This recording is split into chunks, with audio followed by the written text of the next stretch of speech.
Let's register a copyright with the U.S. Copyright Office. This is something that you don't necessarily need to do because you get copyright protections automatically the second you put it in any tangible form, but you get so many good protections when you do take this additional step. You have the right to sue for copyright infringement, the right to collect attorney's fees, a presumption of ownership, and the right to collect statutory damages. A lot of good things for a pretty low filing fee of $65. So I definitely recommend that you do this, and I'm going to show you how. Today we're going to be registering a single. If you are a singer-songwriter, artist, and you own 100% of both your master and your publishing, stick around because this is how you register it all together in one registration. First, we're going to go to copyright.gov. Then we're going to scroll down where you see register your works. Click learn more. And now we're going to go to log into the Electronic Copyright Office. This is ECO. This is where you actually register and file your copyright applications. We go over to ECO. Now we're going to log in. But if you've never been here before, you're simply going to create a new account and then log in. Now, there are a bunch of different forms that you can use to register a copyright depending on the type of work, if it's published or unpublished. Here, we're going with the easiest way. This is the standard application, and this is the way that you get both the sound recording and the composition all in one registration. So I recommend it. And again, this is going to require you to be the owner of both the sound recording and the composition. We're going to start with a standard application. Click Start Registration. Now for the type of work, we are registering a sound recording, and then we will add lyrics and music, aka the composition. But if you just wanted to register the composition, you go to Work of Performing Arts. So we're going to go to Sound Recording and click Continue. Now we are going to add the title of the work. Since this is a single, we're going to select Title of Works Being Registered. And it's going to be Sample Song A. But if for whatever reason we were registering an album, it'd be very similar, but this is what we'd do. We would edit this to title of work being registered being album title A, and then we would add a new work, and it would be contents title. And this would be song track 1. You'd continue that until you made it all the way through the rest of the album. Again, we're just going to be registering a single today, so sample single A. We confirm that that's correct. Click Continue. Now, has this work been published? If this is something that you have already put up online, you've already submitted it to Spotify, you've already made a YouTube or TikTok on it, then yes, it's been published. When was this completed? We're going to say 2025. The date of first publication is today. Nation of first publication, United States. And here, this is optional, but I always tell people, as a music lawyer, give as much information as you possibly can that identifies your work. Here, since we're registering the sound recording, it's not a bad idea to add the ISRC. This is the digital fingerprint that identifies the sound recording. And you can find this through your distributor. And if you can't find that, then go to isrcfinder.com, copy and paste your Spotify song link, and it'll spit that out for you. And then add the ISRC. If you're registering a composition, you might want to do the ISWC. And here you'd find that in BMI or ASCAP in the song view repertoire search. But I'll just add the ISRC.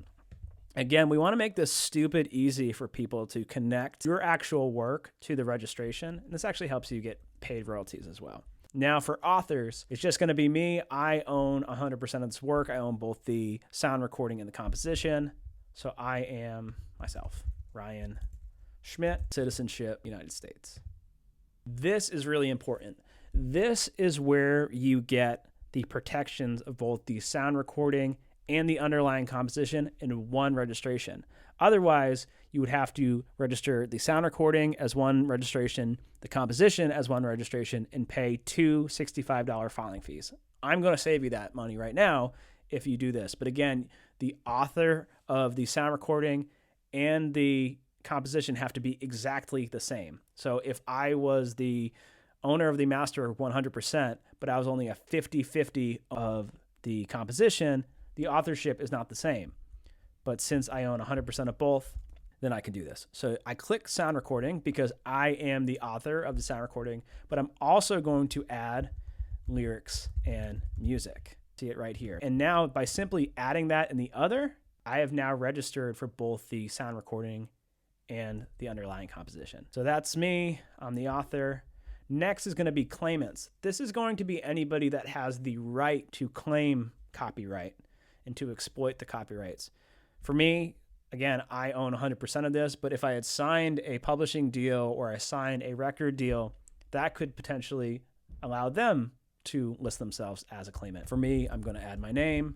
And here's something important to know. Whatever I add here is going to be public information. This is going to exist forever on the U.S. Copyright Office in my registration. So if you are uncomfortable having your personal address, consider using a P.O. box or some virtual address that forwards to you.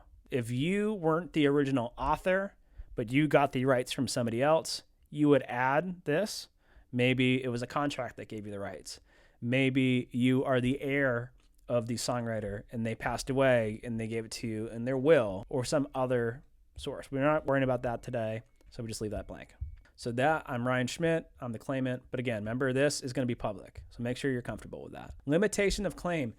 If you have anything that you are not trying to claim, whether it's an AI loop, it's a BeatStars beat, it's something else, it's some work from the public domain that you don't 100% own, you would disclaim it here and you would just say, my registration is going to cover everything except for what I am saying I don't want to be covered. Here, I wrote and recorded everything, so we don't need to fill this out.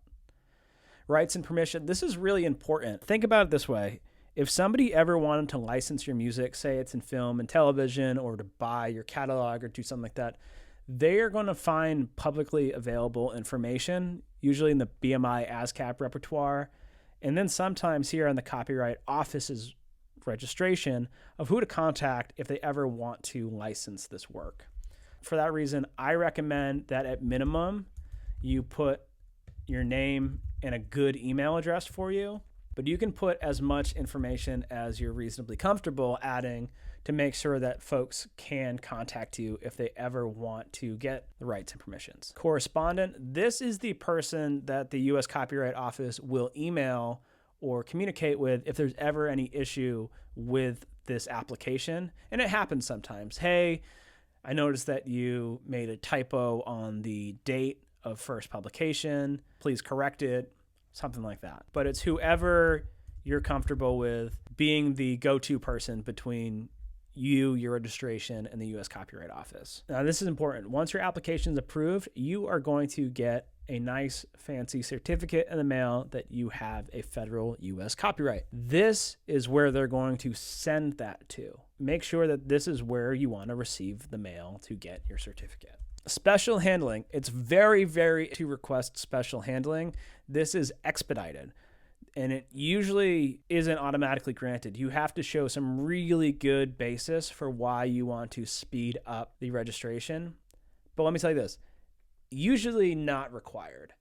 Unless you had some deal that was on the line that you were going to potentially lose if you didn't get these copyrights registered immediately, save this money. It's like $850 expedite a registration. I've had copyright registrations be accepted and mailed to me in as little as 3 weeks and as much as 3 to 4 months. Even then, I don't think that it's worth paying this expedited fee. We certify that everything that is on here is true and correct. Yep, everything I said is true and correct. I'm not actually going to submit this because this is all a fake application. So now we're going to confirm that everything is correct and it looks right. And if I want to go ahead and order this, I am going to click Add to Cart. It's going to take me to a simple checkout box where I will add this to cart. And once I do that, I have now submitted and paid for my application. Again, this application is $65. After you finish that checkout cart, you still need to send them a deposit copy. This is the sound recording that you want to register. And it can be a simple MP3 that you upload and click submit. And then there'll be a little green checkbox that says, yes, you've done it all. And there you have it. Congrats. You have now filed an application to the U.S. Copyright Office for copyright protection. If everything is correct, you should see that approved within 3 to 12 weeks. And now you are the registered copyright owner of that work. Congrats.